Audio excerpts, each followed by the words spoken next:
People power growth, but recruiting and onboarding are expensive, exhausting, and absolutely overwhelming. I've been there, and it doesn't have to be this way. Welcome to Hire and Empower. I'm your host, Molly McGrath. Join me as we interview leaders who care about their teams and distill powerful lessons from them. This show is sponsored by H&E, helping organizations to find their best hire and empower them for success. Learn more at hiringandempowering.com. All right, tribe, here we go. I have an awesome, super spectacular guest today.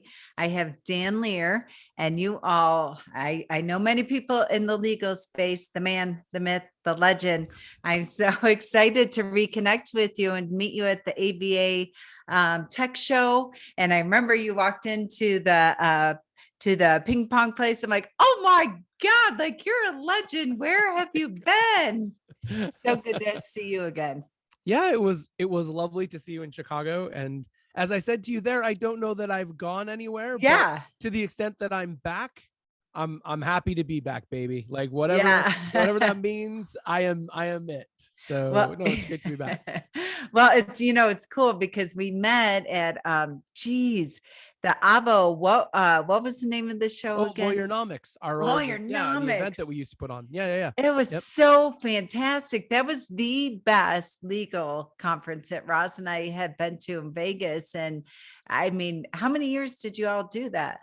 I mean, I think they started it. So it started before I was at Avo. And like, I think it started back in 2011, maybe even earlier. And we ran it all the way until the last one was in 2018. So, quite some time for sure. And it was fun. I miss those times. I think, there have subsequently developed a lot of really interesting and quality in-person big legal conferences, but Lawyer-nomics was really one of the first. And I think one of the first to really bring both a collection of pretty compelling attorneys as attendees and kind of co-collaborators, but also a lot of interesting speakers to sort of inspire them, particularly from outside of legal. It wasn't just a boring, dry CLE. It was, how do you grow? How do you think about building your practice in a way that I think a lot of people hadn't done before? So it was fun to be a part of it for sure. Yeah, you all were definitely the trailblazers. That's for certain. So give everyone, now you're with Gravity Legal. Yeah. Tell us a little bit about Gravity Legal. So Gravity Legal is a payments and money management platform that helps entrepreneurial lawyers reduce the cost and burden and improve the customer service or customer experience aspects related to getting paid and moving money. So kind of short version, we compete with the likes of LawPay or PayPal or Square. But we have a variety of features that we think make us unique and a different take on the market. And we always believe in competition and healthy competition. We're good red-blooded Americans, so yeah, that's kind of who we do. That's who we are and what we do. And tell our listeners a little bit. So today we're going to talk about, and I love that you use the term, entrepreneurial and lawyers and law firm, and couple that together, and how entrepreneurial law firms accept and manage money. And that's what we're going to speak about today. When you and I were chatting a couple weeks ago prior to hitting record here on this podcast, I was sharing with you how so many law firms really struggle with that, especially with the integration with if they're using Lawmatics or different platforms, et cetera. And I cannot tell you the frustration and or the lack of knowledge that attorneys have in regards to moving and managing money. And I'd love to hear your take on what Gravity Legal and your perspective being in the industry for so long, how you can really streamline this. Yeah, absolutely. I mean, there's a ton of different ways kind of to approach that question. Let me kind of go high level first and then kind of move down. I think our kind of major hypothesis, our big bet is that increasingly law firms are going to want to use fewer and fewer systems with more and more power or features. And Yet I know that a number of the practice management companies out there are not payments companies like we are. So I would say like the big picture vision that we have both for now and into the future is that things like payments, you shouldn't have to go into your practice management system or whatever system it is that you use to manage your practice to like manage the practice or, keep track of clients or whatever, and then into a separate one to get paid. And so kind of our top line philosophy, and while we do sell directly to lawyers, our top line kind of philosophy and approach is we want to meet lawyers where they are, and we want to make it as easy for them to do the things that they want to do, particularly get paid, in as few systems as possible. So one of our big initiatives is finding partners with whom we can integrate so that we can make it simpler so they don't have to go into their practice management system for one thing and then into our system for another. To give you just like some specific examples of things that we've done to try to make that happen. One is we're the only legal payment solution with an integration to Zapier. Now, I'm not sure if you're familiar with Yes. Zapier, but Zapier is like, this is super nerdy, but I heard it described as like the API of APIs. But for folks who don't really know what that means, think of it as a connector between disparate systems. So if you manage your practice in one system, but you do other things in another system, or you want to sort of connect different systems together, you can use Zapier to often bridge that gap. And all that needs to happen is that both of those systems need to have built an integration to Zapier, and then you can connect them. So that's one of the main kind of ways that we've come out and said, hey, we believe in this kind of integrated, connected future.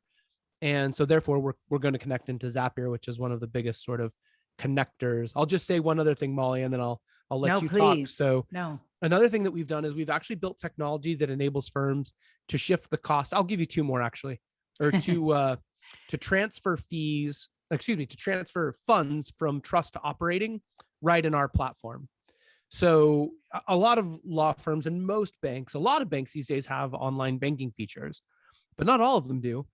And I'll bet you probably not a week, certainly not a month goes by that we don't talk to a law firm that says, oh, when I have to move money from my trust to my operating account, I like write a paper check and take it into the bank.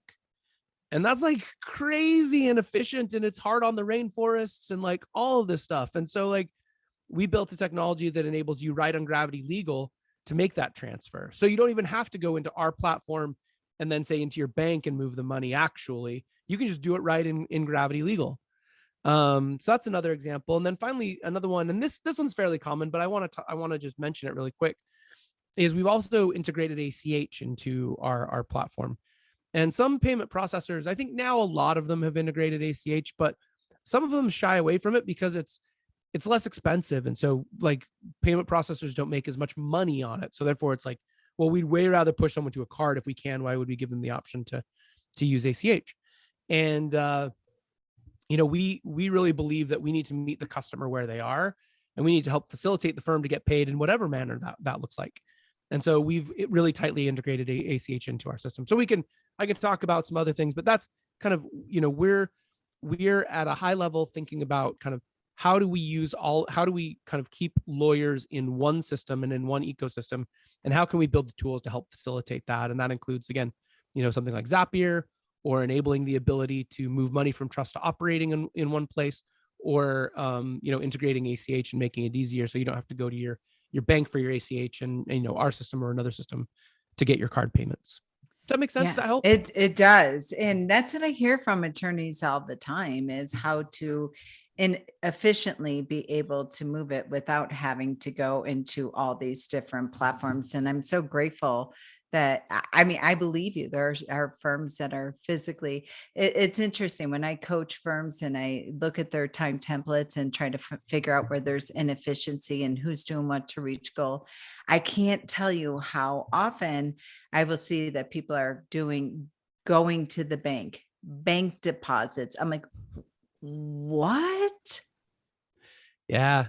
It's crazy. It's I crazy. would say 80% of the firms. And to your point, the reason is because I think attorneys, my experience, they get overwhelmed with technology.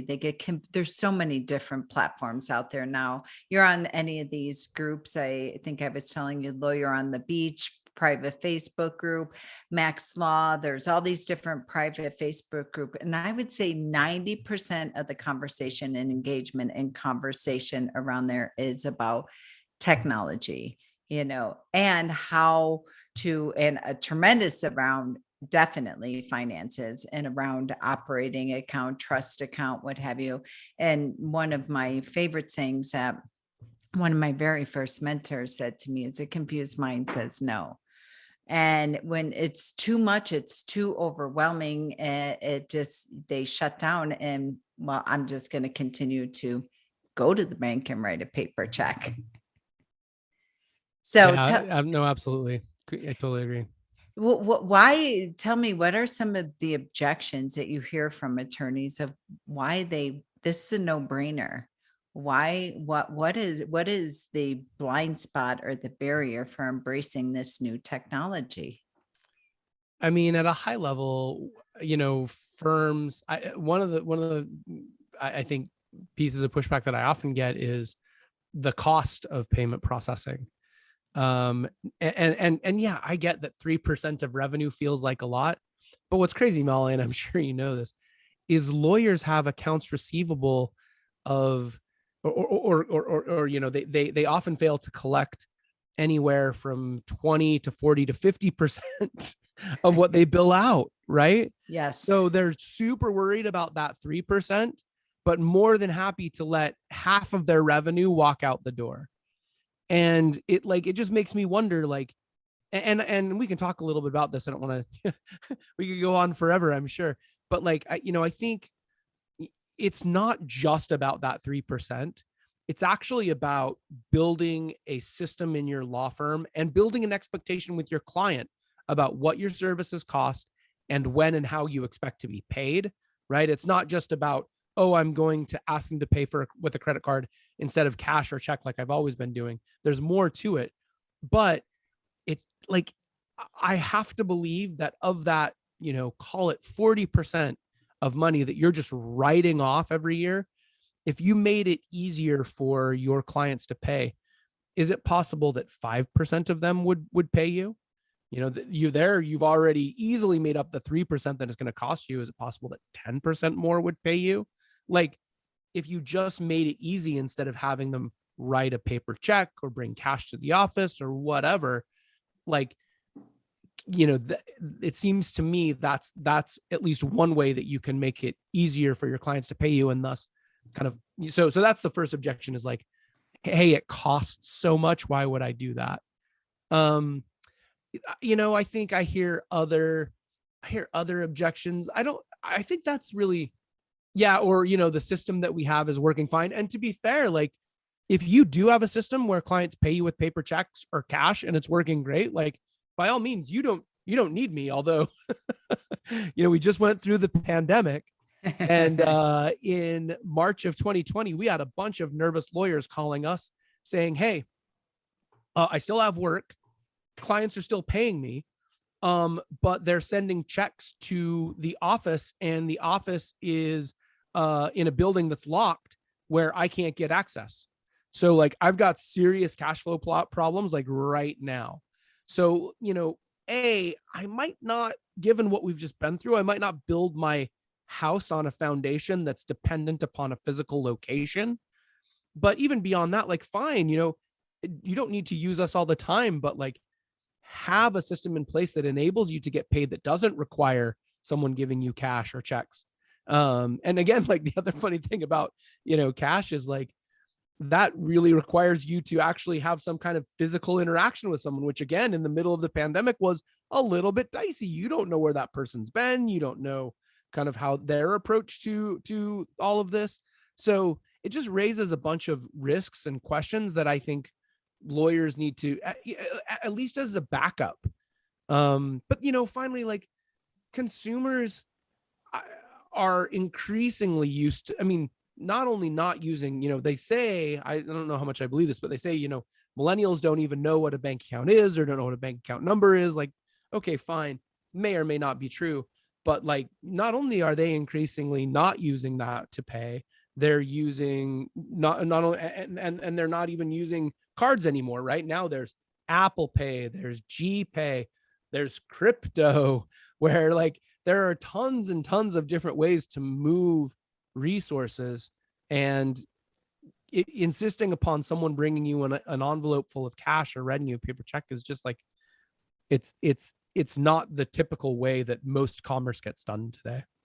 Yeah. And I love it. This conversation is about the entrepreneurial mindset and spirit of interacting with this and how to manage and move money.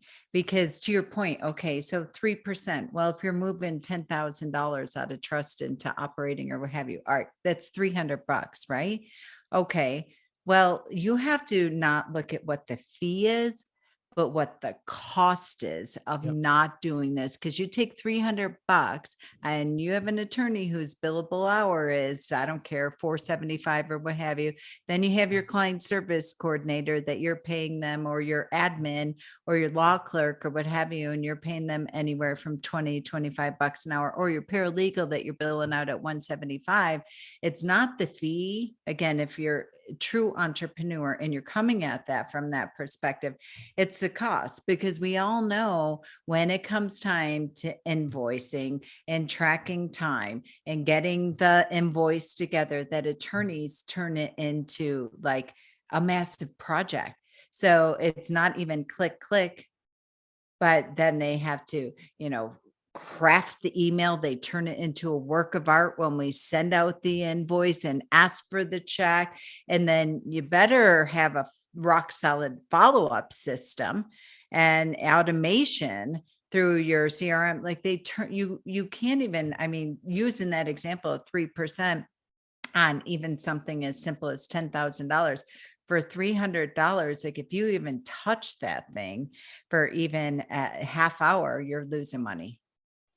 Yeah, totally. And you talk about, if I can take this in a couple of different ways, you talk about entrepreneurship, right? And I think there's kind of two interesting things to be said there. The first is the modern view to a large degree of entrepreneurship is scale, right? You want to build systems and processes that enable you to not just serve that one lawyer or that one client that you're talking to, but to serve a client that is exactly like them 10 times or 100 times or 1,000 times. And if your system is contingent upon a human there accepting a check from another human or accepting cash from another human, that's going to be, it's not impossible, but it's going to be much harder to scale than sending an invoice link to a client and having them handle the payment on their own. So that's sort of thought one, is like, yeah, if we're really talking about entrepreneurship, like electronic payment, even if it's a check payment, or an ACH, an electronic check, which is again much less expensive than a card, it scales much more effectively. The second point I was going to make is, and this is something that we've been talking a lot about and talking to lawyers more and more about, is, look at modern businesses today and how they operate. Someone like Amazon, someone like Uber, someone like Airbnb. One of the things I've noticed about all of those, certainly about the first two, and let me try to think who else. Amazon's a great example. Uber's a great example. Those companies don't ask you to swipe your card every time you buy something. They already have your information saved. And that reduces the barrier for you in buying something, which again, as a consumer is maybe a bad thing, but as a business is really a good thing. But if you sort of map that onto what it looks like for legal services, we talked to a number of lawyers who are increasingly using our system, and you can do it with other systems as well, to store a client's payment method. And so now not only are you able to potentially charge them when you kind of initiate a matter, whether you put that into trust or operating, but down the road, you can easily charge them for work that's been completed. So you're not chasing them again to either replenish their trust account or to pay you for work that's already been done. We have a number of firms on our platform, and again, not unique to us. I just give it as an example because it's one that I'm familiar with, who say, and again, this gets back to sort of establishing these expectations, setting this up on the front end, but they put something into their engagement agreement that says, hey, you're going to provide me with some of your, with one of your payment methods, be that some bank account information or a card. And again, stored securely. You don't have access to it as a firm. We hold that information. But I'm going to send you a bill at the end of each month. And if you don't object to this invoice, within 10 days after I send it, I'm going to charge this payment method for any outstanding amounts. And we've had a lot of firms have a ton of success with this. Like, fewer people than you'd think object to that payment.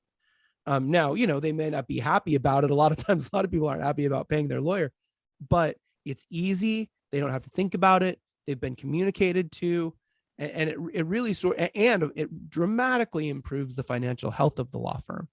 So, like, I would say, you were talking about entrepreneurship, thinking about kind of what kinds of systems and processes can you build that are scalable, and electronic payments fits nicely into that. And then B, hey, how can I emulate some of those other successful businesses out there? What are they doing? How are they getting paid? How are they ensuring that they're able to continue, frankly, to deliver services to their clients or their customers without having to constantly worry about whether they're going to get paid for them or not? So just two examples kind of in the entrepreneurial mindset that I thought you might find interesting. Yes, I love that. So quick question. I mean, I want to really speak into the Amazon analogy in a second, but can you store the client's credit card inside the portal in Gravity? Yeah. Mm-hmm. Yep. And it's secure. Yeah. You don't even have access to all of those numbers. It's stored in what we call a tokenized fashion. So in fact, we don't even have that information. It's stored with the bank, but through the token, we have access, and therefore you have access to it. But yeah, it's secure. It's, HTTPS protected. But you have the ability to go in and, pursuant to your engagement agreement, charge accordingly. Yes. I don't think that law firms are giving their clients enough credit. It's all in how you present it. Like you said, in the engagement agreement, this is number one for your ease. Using the example of Amazon, using the example of Uber, where you don't have to physically pull out your credit card. I cannot tell you how frustrating it is for me when I get an invoice for someone and I have to click on it and physically go find a bank card, or physically go, especially if you're working with business owner, if you're doing family law and you're working with a single mom who has kids and stressed out, and her greatest need is for additional time, and you catch her on that right day and you send her an invoice, and she has to go and dig out her credit card or bank account. That might be the thing that sends her over the edge for the day. It is one more additional thing. And I can tell you, if I have to get up and go get my credit card, the chances of me completing and paying something are slim to none, because it's just, for busy people, just make it easy for me. And it's all in how you present it to them and deliver it to them. And they're grateful for it. They already know the process. Here it is, it's coming to you. And I don't know why there would be any objection to doing it any other way. We're conditioned to do that everywhere. How we watch our movies, how we stream movie, how it's called on demand for a reason. Totally. Yeah. I'll just give you one quick example. Quick shout out. I do a podcast called Financially Legal, and I was interviewing a woman who's kind of a law firm financial expert or a financial expert for lawyers. And she gave this great story. She said she went to go visit a friend of hers who travels for work, like a lot, like she's on the road, 6 weeks out of 8, or, 3 weeks out of 4. And so this friend of hers would often come home, and she'd have a massive stack of mail. And so one day, this woman that I interviewed, she met up with this traveling friend of hers, and she was just getting home, and she had this massive stack of mail. And she was this woman that I interviewed was watching her friend go through this stack, and she was kind of creating piles. And junk mail was one pile, some kind of personalized information, something that she really needed or was looking forward to reading, that went into one pile. And then bills went into a second pile. And then she watched as she basically took the bills, slid them into a drawer, and said, "I'll take care of these later." Right. And it's like, that's how people react. And you do it, I do it. It's the same thing, right? It's like, okay, well, at some point I'll worry about this, but I'm not going to do it today. You don't want to be in that pile, because that's only prolonging the time it's going to take for you to actually get the cash that you need to run your law firm. Absolutely. I love that analogy and that example, because that is truly how people operate and put it there versus, so now you put it in the drawer and you take Yeah. off, you go on your next trip, life happens, you're getting whacked by 2x4s, by your kids, by your employees, by everything, what have you. And then you're, going to working with your attorney or what have you. And then you finally hit a 4 point weeks within your later, you're good. file. Totally. Yeah. And you call the law firm and they're like, you haven't paid your bill. Right. How frustrating, unless you have a rock solid follow-up system. But guess what? Now you officially cross the line from follow-up into collections, which gets super uncomfortable for everyone. Yep.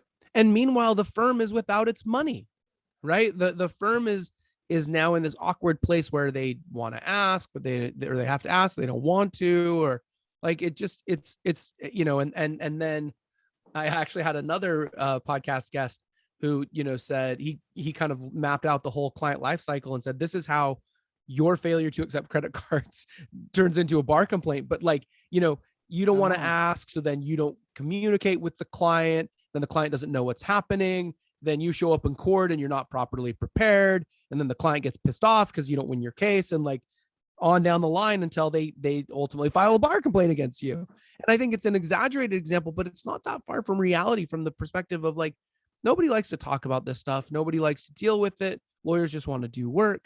And so setting up those processes that establish those expectations for your clients is really important. But then also having those processes in place so that you can ensure that you get paid are just as important. Yeah, exactly. And I can't tell you how many firms, I am thinking of one in particular, that every week we get on her call and we go through her KPIs, her reporting, and she'll say, it is making me so much nervous. So nervous. We have so much money sitting in our trust account. I'm like, why? And to your point, because they are turning this, movement of money and automation of money and management of money, it's all delegated back up to the business owner, all delegated back up to the attorney, and it's being manually orchestrated. And she's losing sleep because she has $200,000 sitting in her trust account as a example, but 50 grand sitting in her operating account. Yeah. Yeah. And the other thing about that too is technology also enables you to have, at the very least, better visibility into that. You hear these horror stories about people whose secretaries or legal assistants, robbed from the firm or robbed from the trust account, right? And if you are the one who has to write the checks, again, that just creates this whole complicated process. Whereas if you can access it digitally, it's probably going to make it easier for you. But B, you can also have different kinds of controls, right? So you're not wondering what your legal assistant is doing out in the front room with the checkbook. You can know, you can track, you can keep track of those things to a greater or lesser degree. So I think there's a whole variety of reasons that that makes sense. And again, I would go back to also kind of thinking strategically about this firm that you're talking about. What does your engagement agreement say about when you can move that money over? How aggressive are you being about ensuring that you move it as soon as you can? There are all these different things that you can do to use technology to alleviate some of those risks and some of that concern. Again, rules are what they are, and I certainly don't want to encourage firms to violate them. But I also think that if they're smarter and more, to your point, entrepreneurial about how they think about some of this stuff, I think some of those risks can be mitigated. Absolutely. And I thank you for shining the flashlight on some of, people stealing from law firms, employees, and what have you, because it happens more often than not. And I think this whole interaction with the trust account is overwhelming and daunting for attorneys. And they're thinking of it like an attorney versus an entrepreneur and money management and efficiency. And again, focusing on the fee versus the cost on all the reasons that you Yep. just beautifully outlined. Totally. No. Yeah, I think that's right. And I get it. There are lots, lots of reasons not to change. But hopefully, I've been able to share some that would prompt someone to think a little bit more expansively about what kinds of opportunities are out there, not only to grow and improve their firm, but also mitigate some of those risks. Yeah. And as you're saying that, I'm like, well, there's not lots of reasons not to change other than, which is real, Yeah. other than the technology. Like, okay, I get it. You guys laid out, Dan, you did a beautiful job. I'm in. But now this is where I see, like, conceptually, from an entrepreneurial perspective, from running a law firm, from, managing and protecting your money and having the paper trail and ease and flow and all that. But now I'm completely paralyzed when it comes time to calling Gravity legal and making this word, because I hear this time and time again. I can't go through another database migration or what have you. So talk to us about, debunk that myth of how easy it is to implement something like Gravity legal. Yeah, I mean, it does, and I guess I do want to acknowledge to some degree, like, yeah, switching systems has a cost. That's definitely true. It's certainly not hard to get set up on our system. You fill out the application. Because we are moving money, we have to make sure you're not a terrorist. So we do ask a few more questions than like just if you're signing up for DoorDash or whatever. But you fill out our application. We complete that process. Usually takes a day or two, and then we can have you up and running. And again, it does take some time, because like if you want to, like, and we can help you with this, if you want to import your client list into our system or things like that, that's definitely information that has to be passed over. I don't want to minimize that, but we try to make it as easy as possible for firms to get started. And again, like it really should be a cost benefit analysis. Is staying with your current system or your current practice or your current process, is that kind of inhibiting your growth? Is that creating collections challenges for you? What's the cost of making this change versus what's the cost of staying where you are? More to the point, what's the benefit of moving where you want to go versus the cost of staying where you are? And often, I think, if you look at it in those terms, you can understand that there's a path forward that probably makes sense to move, even if it does have some pain associated with it. And that's understandable. And thank you for outlining that strategy of kind of doing your homework to figure out if it's a right move for you. So tell, if I say yes, I'm ready, I'm on board, fill out the application. How long from a time of yes to implementation? So yeah, once you get the application filled out, like I said, it takes us a couple of days usually to turn an account around. And then once your account's set up and you're ready to go, you can start processing payments right away. And yeah, like it's gonna, if you want to migrate data, that kind of thing, that's gonna be a potentially, or if you're switching your practice management systems and you want us to integrate, or you've got to, tweak some of your Zapier zaps or stuff like that, that can take more time. But from our perspective, we can have you up and running pretty quickly. And that's the other thing too, is you can always phase this stuff in. We have law firms who kind of parallel track it. So they'll keep going with the system that they have been using while they ramp us up alongside. So it's like, okay, yeah, all of our old customers are going to stay with this, but we're going to move everybody new to, for example, Gravity Legal. And so, you can make that transition a little smoother. Great. Tell us, name your podcast again, Dan. Financially Legal. Okay, we're going to have the link in the show notes, and tell our listeners how they can learn more about Gravity Legal and what the best way to connect with you. Sure. So gravity-legal.com is where you can find us. That's where you can sign up for a demo, where you can get in touch with us, learn more, all of that. Financially Legal is the podcast. I think it's gravity-legal.com/financially legal, which is also our blog. We've got a ton of resources and white papers and other content there about a wide variety of different things that we've got a guide to. Another question, which you didn't talk about at all, but firms sometimes want to explore, is the ability to shift the cost of card processing to their clients.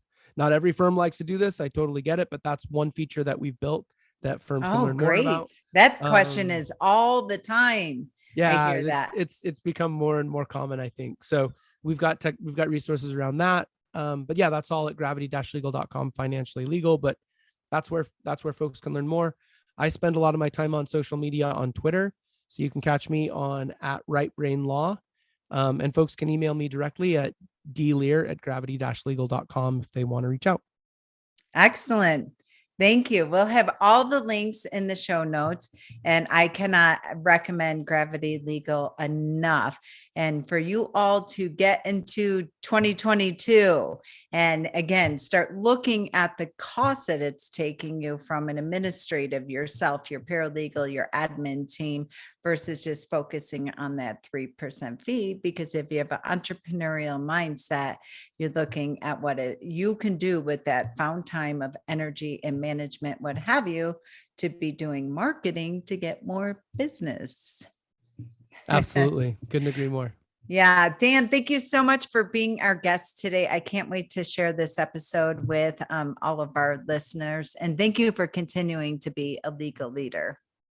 Hey, it's really a pleasure, Molly. It's great to be reconnected. It's great to be back. And I'm looking forward to seeing you and your audience members out and about in the world and on the internet. Yes. All right. Until next time, we've reached the end of another impactful conversation on the Hire and Empower podcast. Whether this was your first episode or you're a longtime listener, I know you can tell I have passion for people. Whether you're a business owner, employee, executive, or hiring manager, I understand the situation you're in. Hiring, onboarding, and leadership is expensive, exhausting, overwhelming, and if that's not enough, it's also time-consuming. My friends, it doesn't have to be this way. There is a team at H&E that has your back. For over 25 years, they've transformed over 4,000 law firms into efficient, effective, profitable assets for their business and made it fun to come to work again. Check out our Smart Hire solution, our employee leadership program, and the 66-day law firm turnaround at hiringandempowering.com.